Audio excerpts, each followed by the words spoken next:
കോഴിക്കോട് എലത്തൂരിൽ 26-കാരിയെ കൊലപ്പെടുത്തിയ കേസിൽ പ്രതി വൈശാഖനെതിരായ വിചാരണ വേഗത്തിലാക്കണമെന്ന് അന്വേഷണ സംഘം. കൊയിലാണ്ടി 1-ാം ക്ലാസ് ജുഡീഷ്യൽ മജിസ്ട്രേറ്റ് കോടതി മുൻപാകെയാണ് എലത്തൂർ പോലീസ് ആവശ്യമുന്നയിച്ചത്. വൈകൃതം നിറഞ്ഞ കൊലപാതക കേസിലെ പ്രതി പുറത്തിറങ്ങുന്നത് തടയാനാണ് പോലീസിന്റെ നീക്കം. പരിചയക്കാരിയായ പെൺകുട്ടിയെ തന്റെ ഉടമസ്ഥതയിലുള്ള മോരിക്കരയിലെ ഐഡിയൽ ഇൻഡസ്ട്രീസ് എന്ന സ്ഥാപനത്തിലേക്ക് വിളിച്ചു വരുത്തുകയും മയക്കുമരുന്ന് നൽകി കൊലപ്പെടുത്തുകയും ചെയ്ത കേസിലാണ് പ്രതി വൈശാഖിനെതിരെ വിചാരണ വേഗത്തിലാക്കാൻ അന്വേഷണ സംഘം ആവശ്യപ്പെട്ടിരിക്കുന്നത്. അന്വേഷണ സംഘത്തലവനായ എലത്തൂർ പോലീസ് ഇൻസ്പെക്ടർ KR രഞ്ജിത്താണ് ഈ ആവശ്യം കൊയിലാണ്ടി 1-ാം ക്ലാസ് ജുഡീഷ്യൽ മജിസ്ട്രേറ്റ് കോടതിയിൽ ഉന്നയിച്ചത്.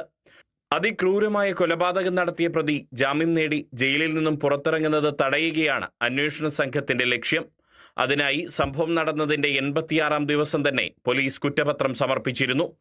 495 പേജുള്ള കുറ്റപത്രമായിരുന്നു അന്വേഷണ സംഘം സമർപ്പിച്ചത്. മോരിക്കരയിലെ തന്റെ ഇൻഡസ്ട്രിയൽ സ്ഥാപനത്തിൽ 26-കാരിയെ എത്തിച്ച ശേഷം പ്രതി വൈശാഖൻ ജ്യൂസിൽ മയക്കുമരുന്ന് കലർത്തി അബോധാവസ്ഥയിലാക്കിയതായി കുറ്റപത്രത്തിൽ വ്യക്തമാക്കുന്നുണ്ട്.